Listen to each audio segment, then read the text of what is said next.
ఫిక్స్డ్గా ఈ రేంజ్ వరకు నేను ఇస్తా అంతే. అయితే ఆ పెట్టుబడిదారి విధానంలో ఉన్నటువంటి సామ్యవాదాన్ని ఈయన పట్టించుకోవట్లా. అమెరికా, యూరప్ దేశాల్లో విద్యా వైద్యం ఫ్రీ. ఇది తెలియాలి మనకి. విద్యా వైద్యం ఫ్రీ అక్కడ అందుబాటులో ఉంటాయి. బాగా బలిసినోడు తప్పించి ప్రైవేట్ దానికి పోడు. ప్రభుత్వ ఆసుపత్రి, ప్రభుత్వ స్కూల్ దగ్గరికి వెళ్తారట. ఇక్కడ అవి డెవలప్ చేసుకుంటే చంద్రబాబు గారు చెప్పినట్టు అద్భుతం ఉంటుంది.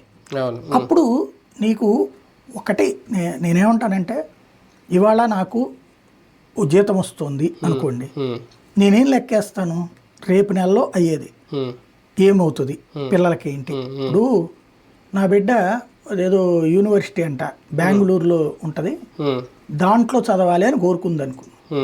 అప్పుడు లెక్కేసా నేను, ఏడాదికి 8 లక్షల రూపాయలు ఏదో ఫీజు.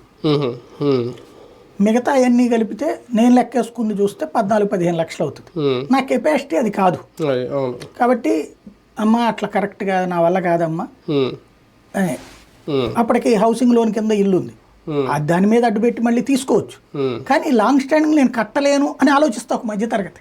అంతే కదా, కన్విన్స్ చేశాను. లైఫ్ లాంగ్ నా బిడ్డకి నా మీద కోపం ఉండొచ్చు, ఏది ఇది చదివించలేకపోయాడు అక్కడ అనేటటువంటి. ఎప్పుడు ఒకలా ఉండదు కదా కదా. రేపు నేనేం లెక్కేసాను, ప్రైవేట్ కంపెనీలో పనిచేస్తున్నాను, రేపు పొద్దున్న నేను మానేస్తే అది అప్పు పడాలి.